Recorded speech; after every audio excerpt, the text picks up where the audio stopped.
Get it out of the way early. Hey, everybody. It is Wednesday, March 31st, 2021, the last day of March of this year. And it is episode 14 of Big Brother Canada 9 is over. We're just getting started here on Super Mader Brothers Podcasting. Dave Mader joined with Jaemeel Robinson as we're continuing to cover the season. And this is the week 5 Wednesday Veto episode. As we react to this, breaking this all down, we saw that this invisible HOH twist continues to play itself out. How they can't figure it out. It's Ty. Ty is getting all the blame. It's obviously Ty. It's obviously Ty. Obviously Ty. It has to be, right? And we see Rohan win this veto tonight. And despite the fact that he's in an alliance with Austin and Braden, he does not use it. We kind of talked about this in the spoiler section of our Monday night podcast. But we didn't know yet. We didn't know if he was going to use it, but we were pretty sure he wasn't going to use it. They kind of explained this tonight here that, did they? Not really. Like, basically we got some pressure here from Tina, like the one conversation with Tina to Rohan that's how they were trying to present it. But we're going to kind of talk about all this and see, how does this really match up with reality of what's actually happening in this house versus what does the show want us to think is happening? So, because we talked about in the spoiler section that, Victoria's secret as the HOH may not be that secret, or the house guest may be not that aloof to figuring this out. So we're gonna break that all down. Jaemeel, sorry, I haven't had a chance to you talk. Did introduce me. I did introduce you, but you haven't spoken. How was tonight for you? Tonight's episode was pretty brutal, I think. Just disappointing all around, because even though you kind of get glimpses at what happened, and you kind of read recaps about what happens on feeds, you're like, okay, well, I'm obviously missing a whole bunch of stuff. I'm missing details from the general idea of what one person might be thinking with their decisions or lack thereof of decisions when it comes to it. And seeing some of the elements played out on the screen was very disappointing. So yeah, let's start off with Rohan. Yes. You, to the extent that he agreed to take them off the block and then to turn around and give that kind of ho-hum no answer was extremely disappointing. It's the Rose Show, baby! Like, the Rose Show. Just say that he wanted to guarantee him. That's all he wanted. It was just to save his own ass. It had nothing to do with saving his allies. Yeah. Right? And honestly, well, yeah. And in reality, unless Braden or Austin won, they weren't going to come off. Neither of them were going to come off. But they didn't know that. They did not know that. Well, did Rohan overpromise here? Right? Always in life. Under promise and over deliver. Over promise, under deliver. Yeah, that's right. But under promise and over deliver. But we see here tonight that everybody's even Jedson said, "Well, yeah, I would vote to keep you, in the house." And I'm like, "Why, Jedson? You're not going to do that." If one of them came down, we saw later. This is late in the episode in the bathroom. We see Jedson and Beth talking to Braden and Austin. And okay. We got to talk about these two nominees, I think, in particular, because I feel like they're the story of this week. Victoria, too, in this invisible HOH and how well or not she's playing it. But we broke a lot of that down on Monday. We talked about these two a little bit more on then, too, that they were nominated. And are they the right target this week, or was this a missed opportunity to put up Jed and Ty? I am more convinced than ever that this is a good thing. Maybe not for Victoria even specifically, but just for the show. That Austin and Braden, oh my God, these are not good players, either of them. They both think they are. Braden, right? And so Austin is well, she starts off this episode saying dirty, nasty. I don't think she's dirty, but it's she's very petty. She's incredibly entitled, and she has she's her own biggest fan. Not that having confidence is a bad thing, but she's just they just seem a little bit aloof, I guess. Look, I have a problem in terms of like Big Brother where people are like, if you do something, you're evil, or this is evil, or you've done dirty, or you did me wrong, or uh, that's karma. Karma's gonna come back to get you. You're not a good person if you do this. It's like this is not like I tripped someone or pushed someone into traffic or something, or like I took $100 from your purse and you can't pay your bills. This is Big Brother. This is not like real life in the sense of like people playing the game and you having to deal with the consequences of people playing the game.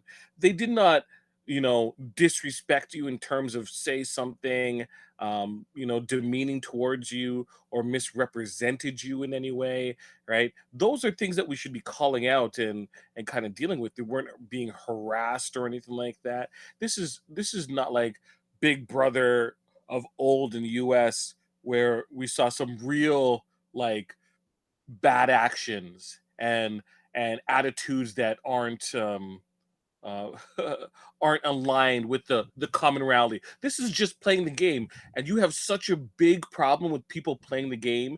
Like, I think that says more about how you've been playing the game or lack thereof. That you would find that when something happens to you, finally, that you feel that it's dirty. I'm sorry. People I'm putting up for nomination, they're going on slop. I don't want them to be at their top best self for that week. I want it to be as easy as possible. I'm going to be throwing as much hurdles in your way so that you're not successful. It's not dirty. It's playing the game. I'm with you. Like I agree with you, but I'm trying to get into Austin's head here and trying to understand where she's coming from, and it seems to all be about the slop. The fact that she in her mind there would be a rule nobody can be on it 2 weeks in a row. I don't know enough about Austin's diet and what she eats or doesn't eat, but this seems to be like the end of the world for her. Is this? Am I misrepresenting this? Like She's making into a big deal, and I think a lot of people have been. You can tell the inexperience with individuals in terms of watching Big Brother, because having being on slop 2 weeks in a row, that happens a lot of time. There's been people who have been on slop for like weeks on end, who have disadvantages during the Yankee swap, where they're stuck with slop for the rest of the game while they're in it. 2 weeks is nothing. Okay, it Mhm. sucks, yes, but is nothing in like what could happen, right? So, what would you rather? Would you rather be on slop or would you rather still be in the game? It's not the worst case scenario, okay? That's happened, right? Mhm. It's not like someone cheated you or tripped you up in a competition or held you down, right? All those HOHs you could have won. That veto you could have won. You didn't, you lost. She's You supposed could to be have the puzzle expert. She's supposed to be the smartest person in the house. right. She couldn't memorize how many rocks were falling. I guess she couldn't do that. She couldn't strategize better and put herself in a better position. No, she didn't do work last week when it was Kyle that was on the block, and she's not doing work this week, and she's find herself going to go home. All right, so I don't feel bad Yeah, for well, it one seems bit. to be like because if you had to vote in this, it seems like Austin's the easy vote Yeah, out here, right? Like, why would you vote out Braden over Austin? There wouldn't be one compelling reason to do that. I think for almost everybody in this house. I agree, especially in the sense that she's supposed to be this comp beast that has not. I don't feel like she's been in the running for a lot of these things as of late, and her attitude just generally sucks. Right at the same time, I don't think she's pretty loyal to the people. You know what? As much as Victoria is such a flighty person where her mind is going all over the place, she is absolutely right. She was talking about, um, their relationship last week, and once she has no power, she's just goes back to hanging out with Braden and kind of cuts everyone out. Right. So Right. So yeah, what how do we read that? Is Austin okay? Because my sense of Austin is I don't know exactly, but she seems like she might be a rich girl. Am I off here? A I privilege? person of privilege. Look, I don't know Austin. When first seeing her interacting with individuals, um, I wish I could bring up my notes, my previous notes about her. Um, but I felt that I didn't want to say rich girl, I didn't want to say entitled girl because um, there are people who are rich and people who had a lot of luck or circumstances go their way that don't have that attitude, right? Absolutely. Yeah. Yeah. I But think she's that's more more the of a person. stereotype of that. I think there's personality traits where individuals are born of circumstances in terms of like if things go the right way, they feel that it's deserved to them, and they expect that you know if they work, everything should work out. Not really realizing that, you know what, sometimes you get dealt a bad hand. You can do your very best, and sometimes you still lose, right? And having the ability to kind of walk away from that and grow from that and work with that kind of situation and still keep your head high. But she's like, I'm surprised she doesn't just start rolling around and start banging her hands on the ground like a baby, because like Mhm. she is petulant at points in this episode, I feel. And like I don't really hear like Braden kind of like joins in, but like I don't get the same type of vibe and sour face that she has. Like she's like, don't touch me, go get away, I need to walk away from this. um that being said, I'm not a big fan of all the hug. I'm a hugger, but I'm not a big fan of like, oh, I gotta hug you because it's ceremonial sake. I have to hug you, kind of Well, thing. it's almost like a That's weird. tradition, you know. Oh It's my like god. because that's what they're going to play over the credits on the for this episode, right? Like people having a hug, and then they'll who will win the power of veto on Wednesday? Will they use it to save Austin or Braden from the Can they block? just play a game of rock paper scissors, just like instead? Well, sometimes you see after like a nomination ceremony, like you'll see people, whatever, doing things kind of like what we saw the Sunsetters doing tonight. They had a big celebration after this ceremony. They were thrilled. Um, So uh, sweet. but There's a lot of I hated in this episode. I hate that thing to where everyone's like, oh yeah, oh yeah.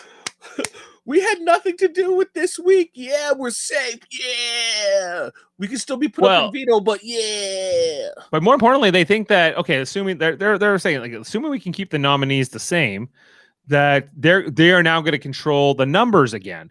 And this is where I'm like, Victoria, what are you doing? Because you understood you were against them earlier when on your first HOH, the public HOH, that like like working that everything with Latoya and Ty and Jed and them pushing you. Didn't I don't know. She never seemed to like learn her lesson from that. And here she is. Like, granted, I guess Austin and Braden are never going to be as loyal to Victoria. They will throw Victoria under the bus when it suits them. However, they are still actively working with you, Victoria. Right? Like, this doesn't seem like the move. From like, Stay tuned for spoilers. Stay tuned for there might be more to this, but Yes. did Well, okay. Victoria do a good job of convincing people she wasn't the HOH? No. At least in terms of the show, what we saw on the show. No. No. I think that I initially said on Monday that everyone knows. I'm wrong. Okay. The impression was that everyone knows, because whenever someone like mentions Vic, people will agree. But then later on, as we see during diary sessions and some minor comments, they're like, no, it's not Victoria. Or like they say, like they kind of dismiss it afterwards. But when people tell them, it's accepted, but then it's dismissed. Right. So my understanding for sure, Kiefer knows for sure, right? Jed and Ty are pretty strongly believe that it's them. Well, Tina, they know it's not them. At least yeah. respectively, Jed and Ty, in their own heads, they know it's not them. Mhm. And I think they're reasonably confident it's not Beth either, right? Yeah, it wouldn't be Beth. It wouldn't be Beth. Yeah. I think Beth would have probably went after like Tara too. So they know it can't be Kiefer. They know it can't be Tina. Yep. So that only would leave really like Tara and Victoria, Roe, I guess. Yeah. But like this is. I just don't think that I just don't get that they're not putting it together in the show. Here we saw that even Beth pinned it on Victoria, right? Because we see here Beth, she comes in, she lays right between Austin and Braden, which I thought was a weird move. It was. Because you're not actively allied with them, you're not best friends with them, and that you are a top suspect. So just that was a weird energy she brought into that room. Did you like her energy in comparison to Victoria's, who just like didn't come and hug them, but just kind of stayed to the side and just was like, well, yeah, like no, I did not like it. I didn't like either of them. I thought that, like, because I know the answer, like I know that it's Victoria, but I can't quite figure out why they're so suspicious of Ty, and they don't think it's Victoria, and they suspect her. They strongly suspect her at the very least, and obviously Kiefer knows for sure. Maybe that's work that Kiefer's doing to keep the scent off of Victoria. I'm not quite sure how she's succeeding in this manner, or maybe Ty is doing it to himself, or maybe Austin and Brayden are just terrible at reading people, and this is a good example of that. And plus, they're not spending time really investigating the situation and talking to people to even kind of deconstruct the situation to understand who's in that position. Right. Well, after we had that Sunsetter celebration where they were like, "Wow, can't believe that we survived the block," and quite frankly, I can't believe you have either. But that's how it worked out. And we get this conversation with Ty and Brayden, where Ty's like, "Hey, it's not us, or it's not me. I know it's not me." But Brayden doesn't believe him. He says into the diary room that he's not buying Ty. There's just no trust here, or are Brayden and Austin just bad at reading people? They've been an island. They've been an island for a good portion of the game, and they have not built relationships. So that's.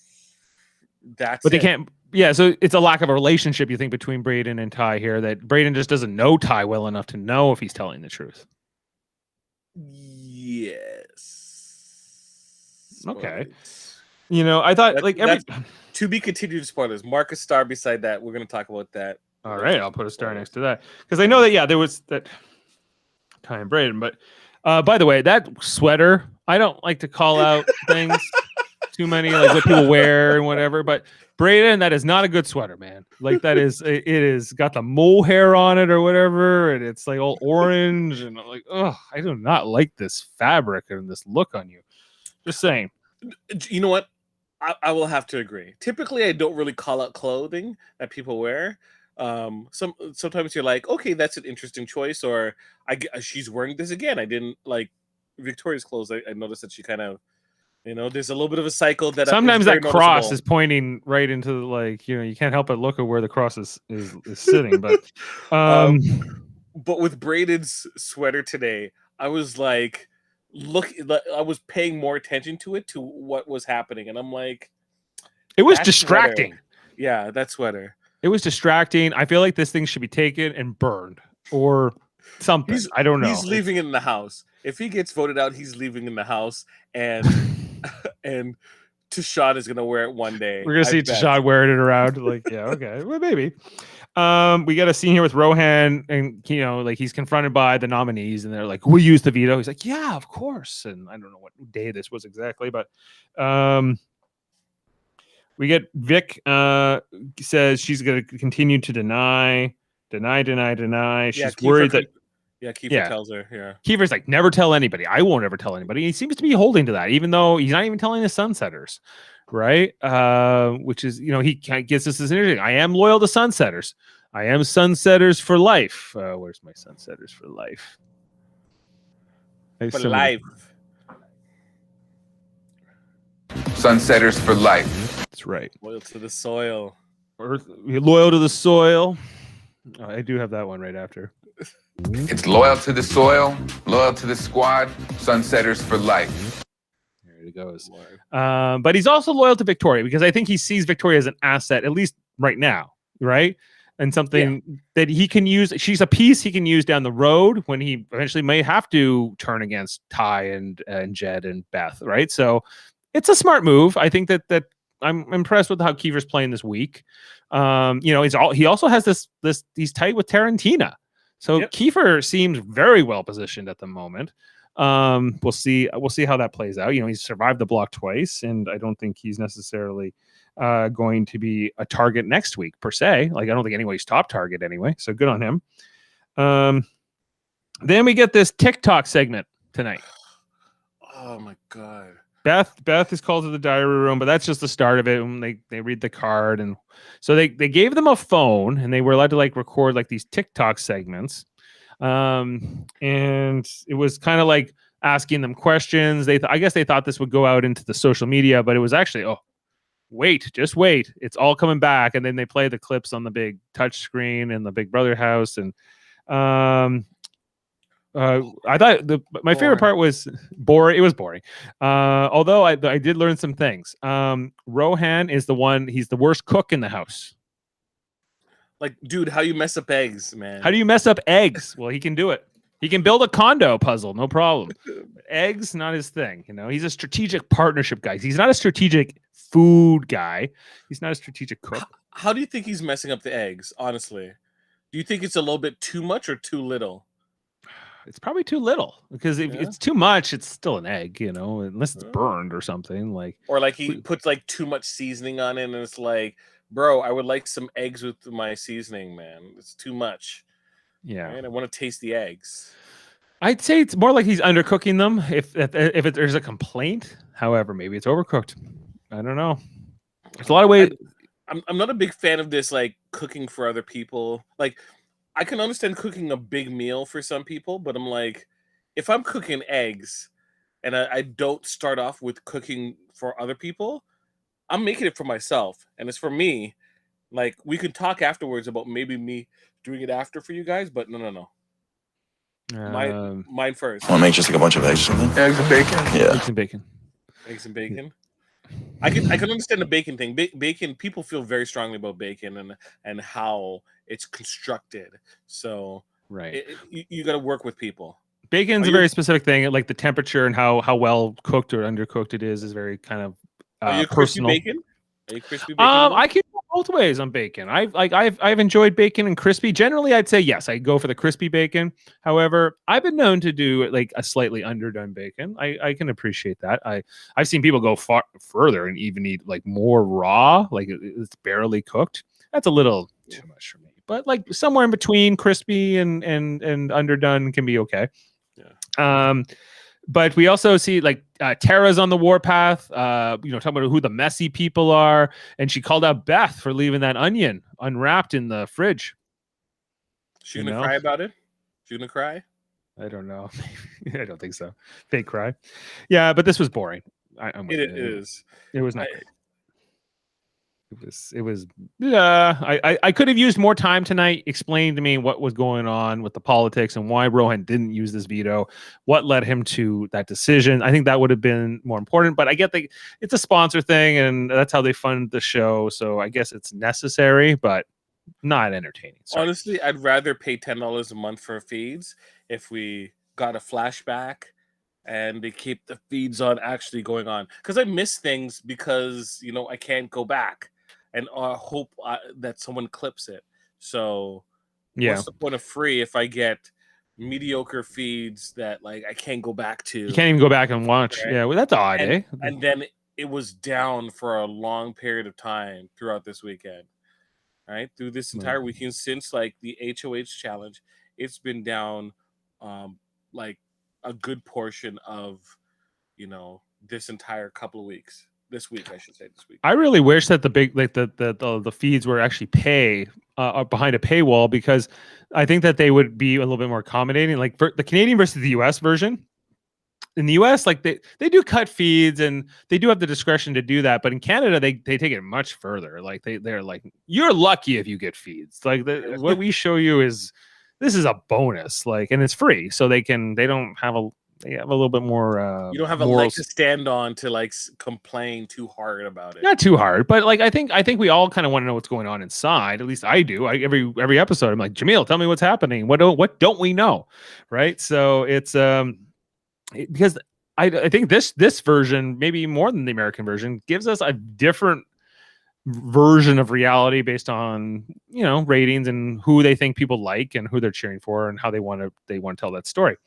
Speaking of which, let's go to the power of veto player pick. I got a question here too about Victoria. Does she have a horseshoe up her butt? Because they said the invisible HOH got to pick somebody earlier out of the bag, and it's Victoria, right? You could look at this as lucky or unlucky depending on how you want to do, because I guess people are not thinking that it's Victoria. But however, how do they know that the HOH didn't pick a house guest choice out of the bag and pick themselves? Yeah, very true. Right? Very true. Like that has to be considered. I was like, really? Victoria's in the veto? We kind of knew. I think we knew this Monday but okay. Then Austin picked Tashawn out of the randomly, not a house guest pick, and as well as Braden picking Rohan. So Austin and Braden they're thrilled. Only Tashawn is an enemy. The rest of these people in this veto are allies to them, and so they think. But little do they know, Victoria is the one who nominated in the first place. Definitely would not take them down. Ro, I don't know what he intended to do this week.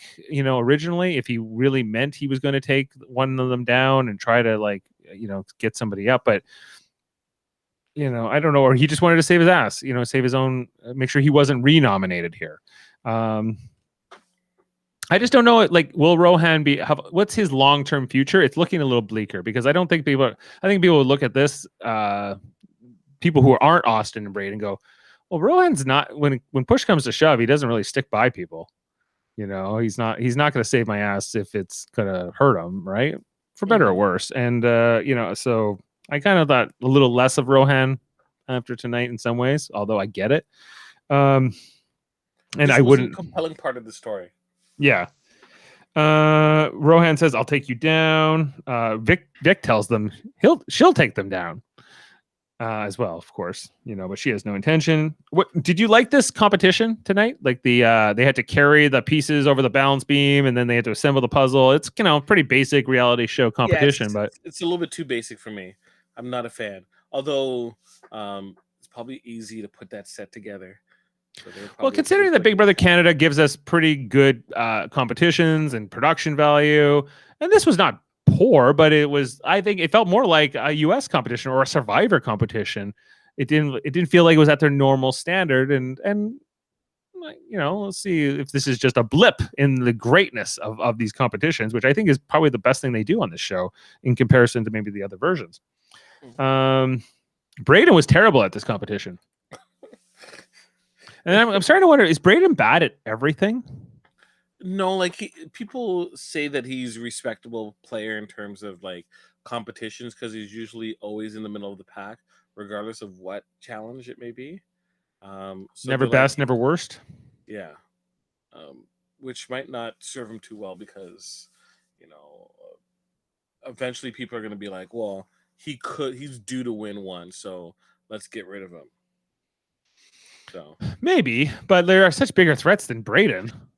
Oh, obviously, but when the bigger threats are the people who are more or less controlling the game, then secondary people like Braden is not going to be a shield for Taya Jet. No. So at that point, it's like, well, why are you keeping him? Especially when someone like him can foil plans.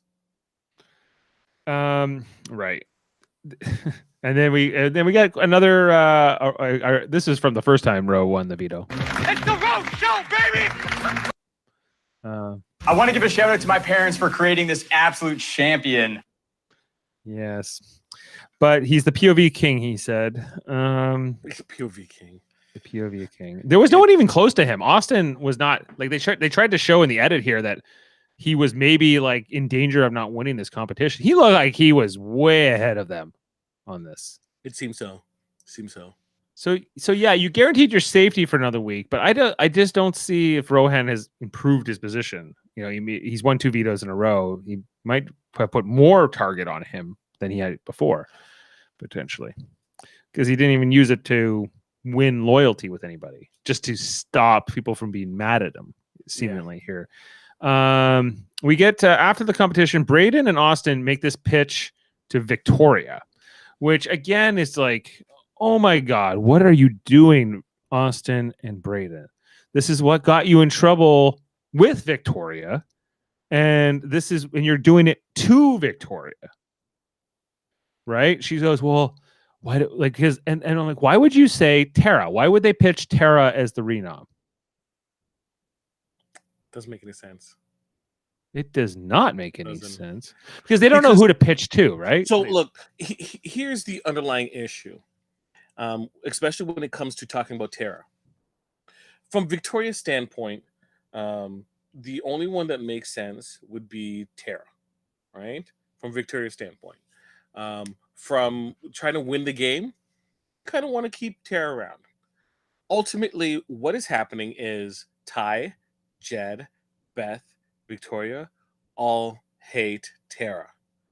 All hate Tara not because of her gameplay, but because she's annoying. Wrap that onion up, Beth. That's basically it. That's the reason why. I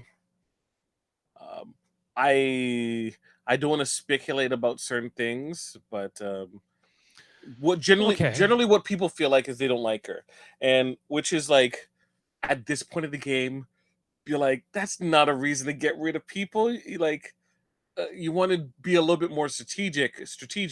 Does this person work for you?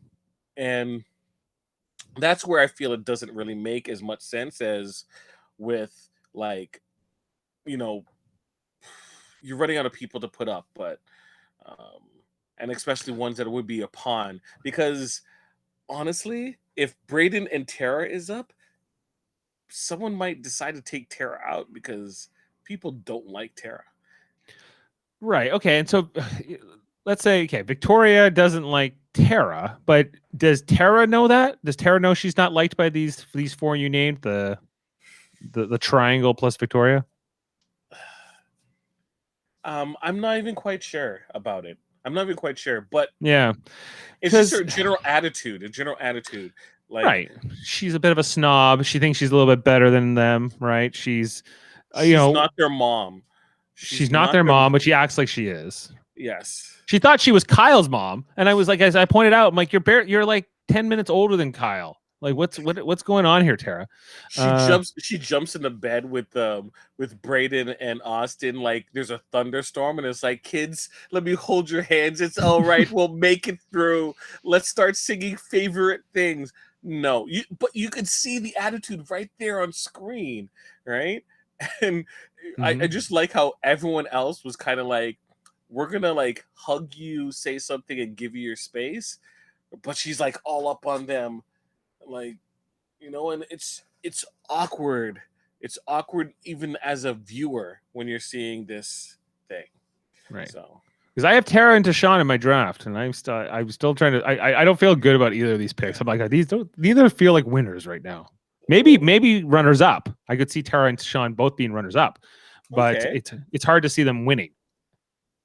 Yeah, like at this point, what is Tara's path to win, right? The game, and it doesn't really seem like. I don't know if she has one, like, because she's like, I think Tina is much better positioned of those two.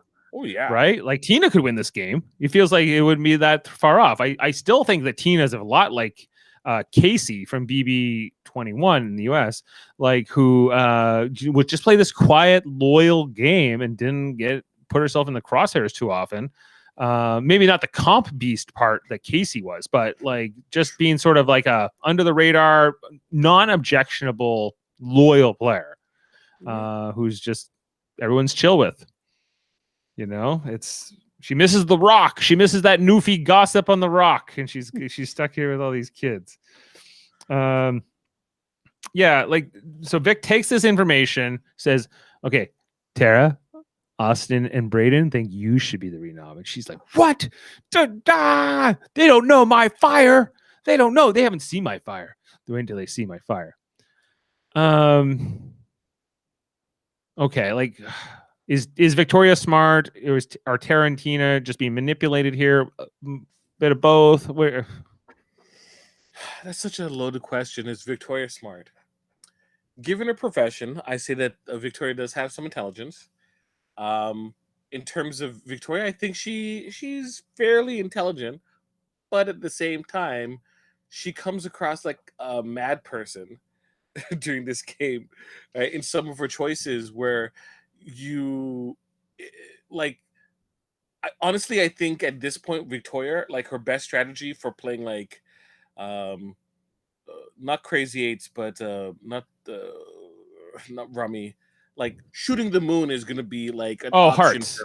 Hearts. Shooting the moon is like, I think that's a strategy at the beginning of the game for Victoria because she's just that type of person where she might screw up and stumble upon a victory because it's just so out there. Some of her moves are like, oh, it seems so complicated, but then she makes it so messy, right? And then it's like, this is a terrible move, and then things work out, like having a conversation with the guys, saying, hey, after I take out one of your allies, let's see if we can still work together in following weeks.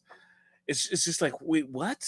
Do you expect that to happen? And then if it does, it's just like, well, does it mean that her plan worked, or is things just so messed up that she was an option and Yeah, people like agreed with? right, because I feel like Victoria lives in the now. She's just kind of making it up as she goes. So she's not necessarily like a mastermind. She's more like get this off of me, get this pressure off of me, redirect it, cause some chaos, and hope I come out on top at the end of it, or sort of like I'm net positive by the end of like these actions, and it's kind of working for her. But I just can't think that she's always going to be this big target. She's always going to be sort of untrusted, I think, in some ways, especially if this information comes out that she was the HOH. Yeah. I like, so here's one of my issues with the invisible HOH.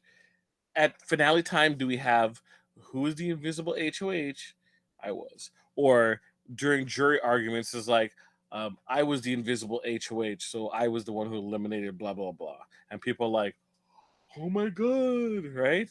Like, how are you using it as a point for why you should win this game?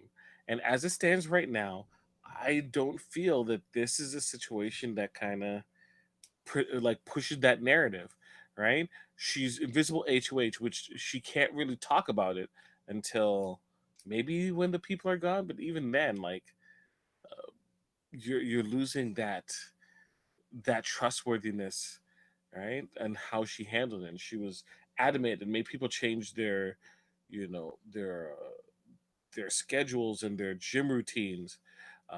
It's just weird.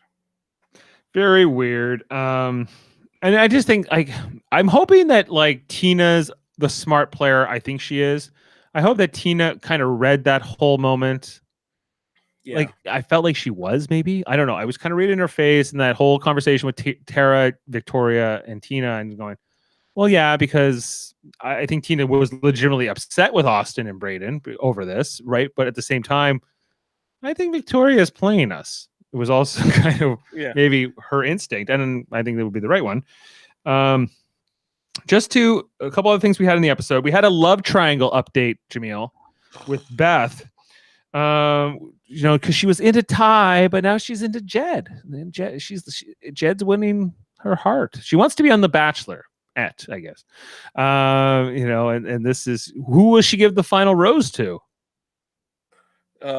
Maybe the $100,000.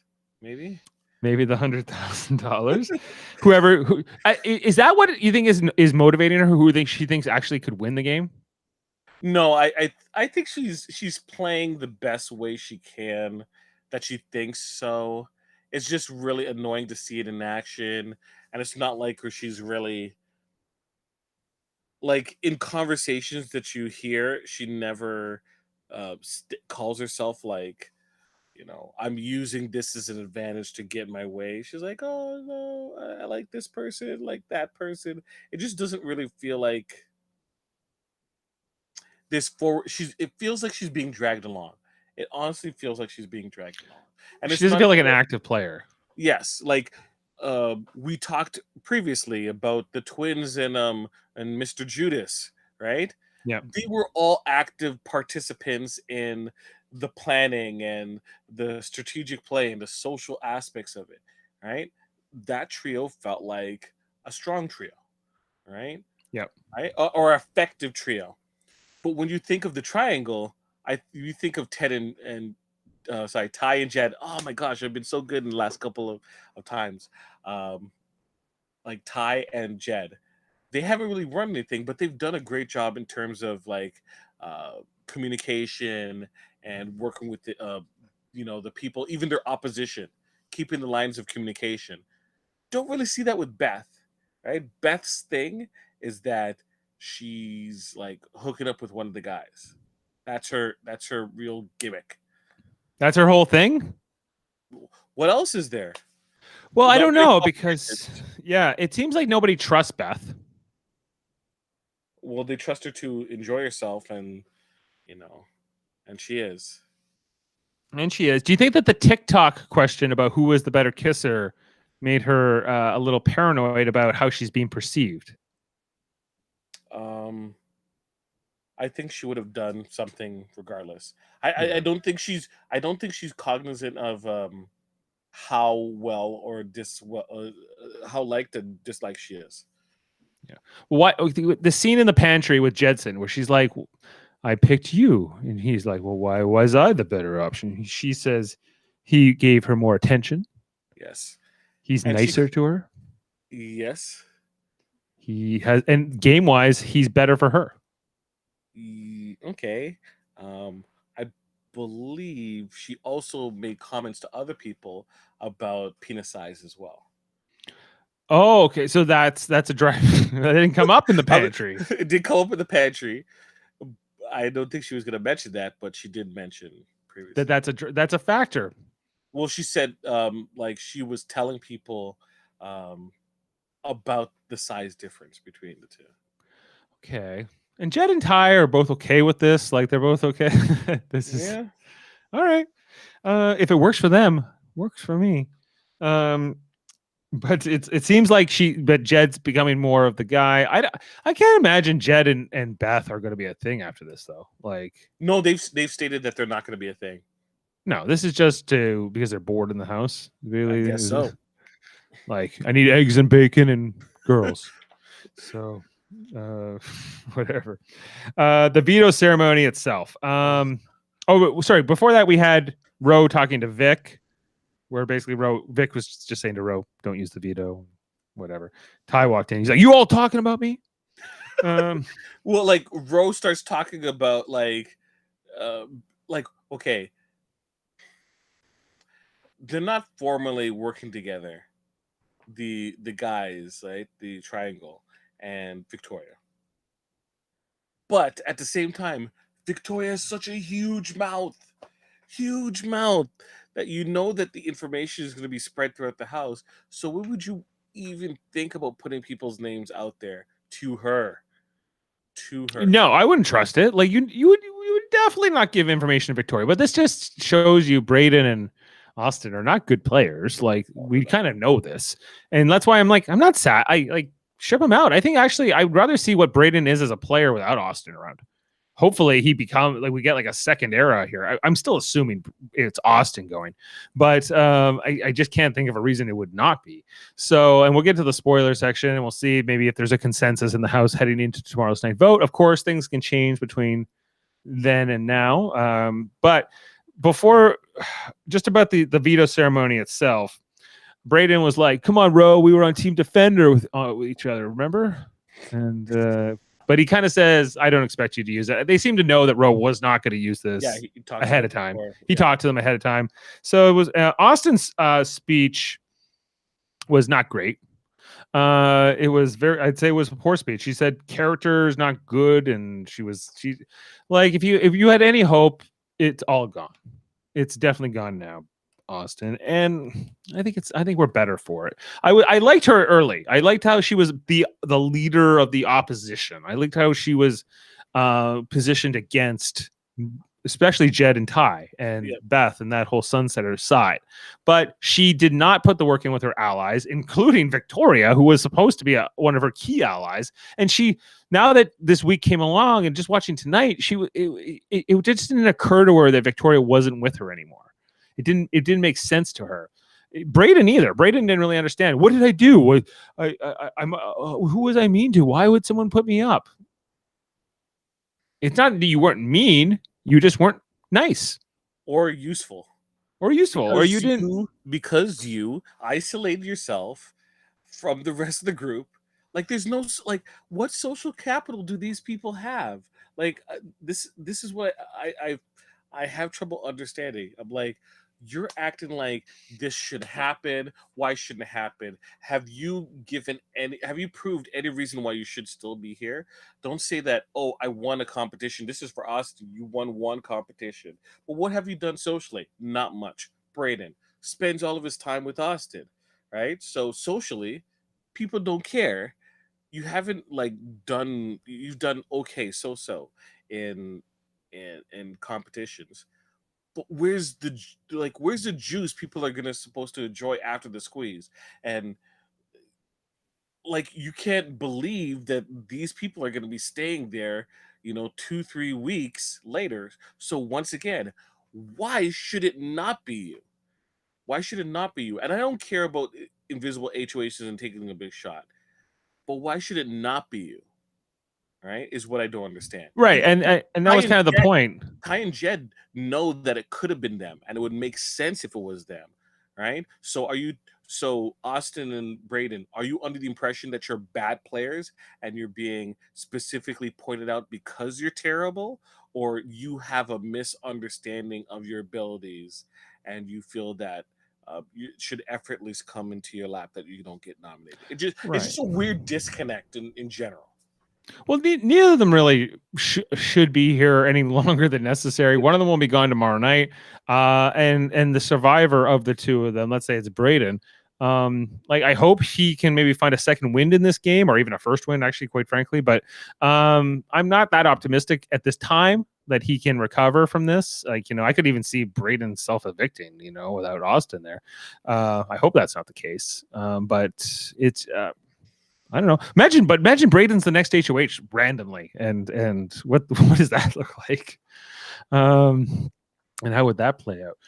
But I think that's it for tonight's episode. I want to jump into the spoiler section, find out as much as we can. So we're gonna talk about that, see if there's any kind of word on this vote, and I don't think it's that hard to figure out, but we'll see. And maybe what sort of next week could look like. So we'll get into that now. If you're leaving us this part of the show, make sure to subscribe, comment, like, tell everybody about us, and all our other stuff that we do, where we do Marvel Cinematic Universe, we do Westworld, we do Survivor, we've done Big Brother US here on Super Mader Brothers Podcasting. We also have another channel called Live Long and Podcast, where we talk about Star Trek all the time. We love Star Trek.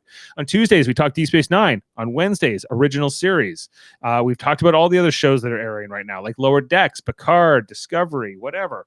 All of them. The movies, we've done them all. You want to watch a Star Trek episode or a movie? We probably did a podcast about it, and then you can go, oh, I wonder what they thought. It's all there. Plus, we do Star Trek Radio Theater on the weekends. We just did Bride of Chaotica this last week, and we're going to be doing which is from Star Trek Voyager, which is so good. It's actually my favorite ever. And I'm gonna pound my chest about that one forever. But the next one we're doing is a piece of the action, which is where Kirk and Spock did 1920s gangsters, like Al Capone style. It's a really fun episode, and apparently Quentin Tarantino wants to make a Star Trek movie based on it.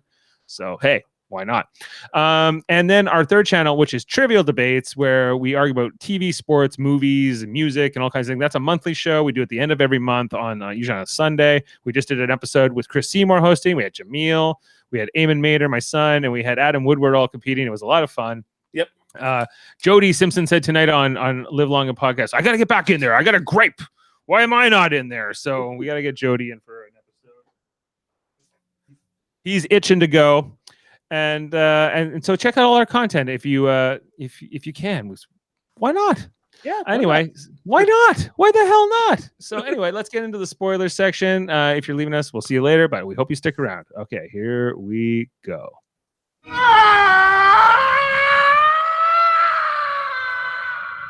Okay. Okay, Jaemeel, you said there was a few things I needed to star in my notes about the spoilers. One thing was about this Ty and Braden conversation. You said, okay, we'll get into it in spoilers. Why? What's going on with Ty and Braden? So let's put a little context on the situation. First off, like, Austin's gone. Unless something happens, Austin's gone, right? Austin is gone. Bye, Austin. It was nice knowing you. Unanimous vote? You know what? I wouldn't be surprised. When people are doing their math in terms of breaking down when people are leaving, Braden doesn't really come up. People really think that he's a non-entity, that he doesn't like. He's just there. Like, he's not really a target that people are looking at. So he's kind of, fading into the background, right? Right. A lot of people don't like Tara. Tara has rubbed people the wrong way, and a lot of people are going to be gunning for Tara. Right? Beyond like Ty, Jed, and Victoria. Well, before it was like, hey, Beth? we have to try and see if we can get out Rohan and everything. Like, Beth is getting in there as to like number one target to kind of, we want her gone. So it wouldn't surprise me at all if it's like maybe Rohan and Tara. Right. And, Well, but let's say one of those two are HOH, then it could be a completely different week next week. correct. Is Tara aware she's not liked? I think she has suspicion, but she's cool with Tina, and that's like the connective tissue from her perspective with like everyone else, because everyone for the most part is cool with Tina. Right. Okay. All right. This is the last non-jury week, right? Like jury would start with the eviction, like the first of whoever's evicted next week would be. I keep on getting the impression, but I think until we hear from Arissa, we assume that it's still not a jury week until they say so.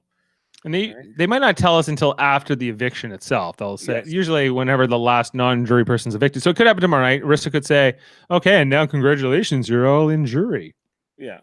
And I don't think there's going to be any buyback situation, but as that's up in the air, all right.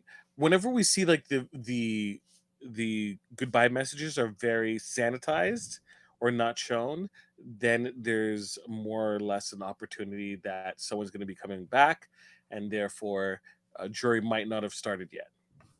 Yeah, I don't think with COVID they're going to do a buyback. I think the producers are just going to rule it out because they don't. This idea of like somebody leaving and coming back into the house and potentially exposing people, I just think might be too much. Maybe they never leave the house; they go straight to the Expedia room. Maybe like there's ways to do it. Like there was that. Remember that was that one season of Big Brother Canada where like the two people had to go live in this like other room for like a week, and they got to watch like them from this room, and nobody knew it and whatever. So. Maybe I could see something like that where they don't leave like the lot, like they just move to a different section of like the studio, and they live there for a while. Maybe I'm not a big fan of buybacks generally. I don't think players coming back is a good thing. Although Gary Glitter was kind of an exception to that. I think. True, I understand, but this season I don't really want to see anyone come back. If you're eliminated, you're eliminated. Sorry, too bad, too sad. You had your chance. And I think people are like, well, what happens if Kiefer gets eliminated? Well, you know what? Kiefer had a lot of time and power. And if he didn't properly utilize it, and we just want him back because he knows better now, or he's learned his lesson about like the guys, then I'm sorry, it's too late. Right? What are we playing? What are we playing? What are we playing? I hate this game. Okay, that's the other quote I need to get a Kiefer. Right. Okay. Continuing on the question about Braden and Ty. So previously we were talking about how Sunsetters have a lot of power. Sunsetters including Ty and Jed, Ty and Jed, Beth, and Kiefer. Well, you start seeing more and more that Victoria is kind of in that place. So the guys I previously mentioned that Victoria and Kiefer on Monday put up a alliance together. They have an alliance. Real Spice? Yes, Real Spice. Victoria now has a new alliance. Oh no. Victoria has a new alliance. The Victoria's alliance is now with Jed and Ty and Beth, although they kind of like leave Beth kind of like at the last conversation. And Victoria is overjoyed. She is so happy that finally what she's waited all this time and what she was pushing for, the guys, working with her, it's finally happened. Wait, Victoria is the new LaToya? Well, I guess, yeah. And the name of their alliance is the Ghost Peppers. They named it after her because she's Spicy V. Right. Okay. Ghost Yeah, Peppers. Ghost Sure. Peppers. Um, and Kiefer kind of is losing his spot we're seeing with other people. Right now that he's not in power, you kind of see that his spot is kind of being put aside. He's diminishing. Yes, Okay. But Kiefer's pretty smart enough probably to see that. hopefully. Additionally, talking about Ty and Braden. Um, Yeah. Yeah. Ty, Right. Ty and Braden have been in bed recently, kind of cuddling, and Okay. there was a lot of conversations as to how far it went, and like Austin and Braden were like talking about like how far it went, and a lot of people didn't really get that confirmation. They were waiting to kind of hoping that more would be talked about it. Um, that's going to be an interesting turn of events because what happens if the throuple now suddenly turns into two couples?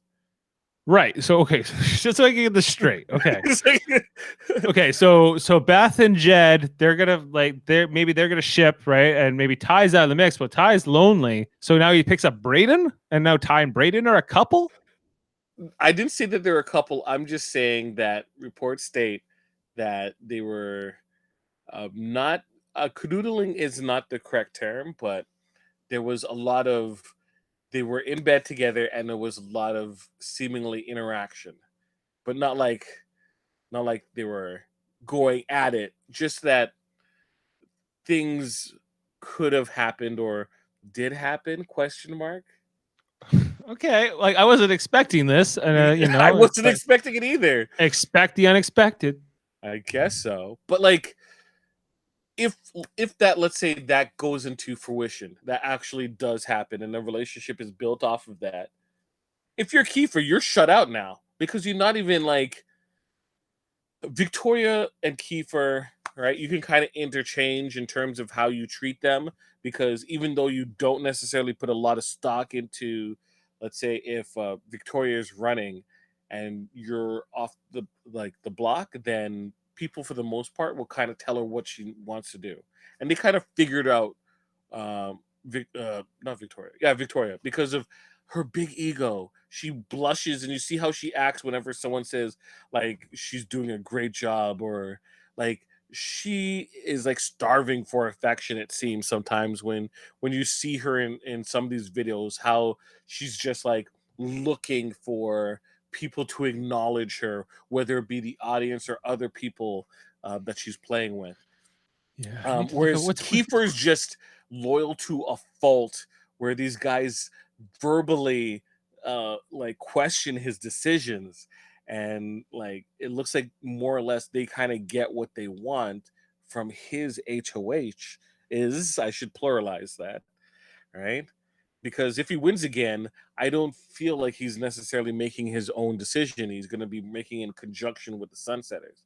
So if Braden kind of sneaks in there and grabs Ty's ear, then where does it leave everyone else? Is the question I have. right. Could Ty be looking at this too? It could just be because he wants to have a romp with Braden, but it could also be that hey, I need a number too, and if Beth becomes Jedson's number more than my number, then I need somebody. Right. And I think that maybe, I don't know, like Ty's a player I don't fully have a grasp on yet. Like, like he seems to be mistrusted quite a bit. Like we saw even Braden was talking to him. Braden wasn't buying. And that's not the first time we've seen it where Ty tries to go to people and people like say, I don't believe what he's saying. Even if he's telling the truth, people just don't trust him or they don't know how to read him, I guess. And so I'm kind of like, I would say I drafted Ty. I would like to see him win just so I'd be right. But I don't know. I just don't know if he's as adept with like the social dynamics of the house, maybe as much as like Jedson is, in comparison.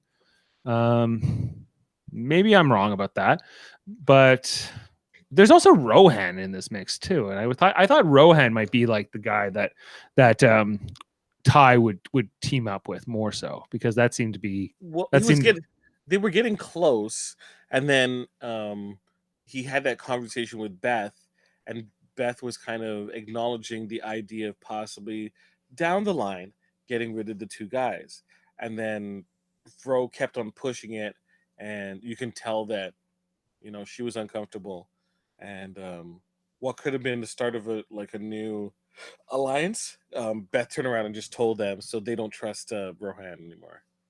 Oh, poor Rohan. I don't think Rohan. I don't think he's not as good. He's floating along Rohan, but he's not gonna. I don't think he's long for this game either. I don't know. Like, if you had to pick somebody to win this game right now, who would you say? Like, who's the best position? The only thing I would say either Jed or Ty, but like, what's their resume? We got other people to do it for us. Mm-hmm. People were afraid to take a shot at us, I think, is their resume. But how did you distinguish between the two of them? It's the two of them at the end. Well, I think at the end, then I think it's going to come down to little things. If there was those two sitting next to each other somehow, like, akin to a Dane and an Anthony, if they were to do that kind of thing, yeah, I think that people are always going to respect the person they see as calling the shots more, right? And I just think that would be Jedson over Ty. Whether that's earned or not doesn't really matter. That's just how the perception was. Do you know? Because do you know if Ty is Anglophone? Like, is he English? Is that his first language? Because his last name is Carter-Newman, so I'm guessing he's English. But sometimes I wonder about Ty if he's like got a bit of a language barrier or a culture barrier because he's from Quebec. But maybe not. Maybe that's completely unfounded. I just don't know enough about him. I wish, like, we've been watching these house guests for 5 weeks. I don't know as much about them as I think I should. Not enough feeds. Not enough feeds. Yeah, not enough feeds, and too many segments with TikTok. Yes. I'm tired of the sponsorship stuff. Charge me, please. Just charge me. Just do it. Charge me, man. Even if it's $5 a month, let's keep the feeds up. Let's get more personality out of it. It just seems weird. Yeah, I'm with you. Okay, well, that's interesting. That's a lot of interesting, good information together going into tomorrow night. I'm intrigued. I think this game has been exciting, though, and I think losing the people we've all lost so far, I can't say that I've been sad to see them go. Like, I think Austin, assuming she is the dead woman walking for tomorrow night, her time in this game came to an end. But while she was here, she was interesting.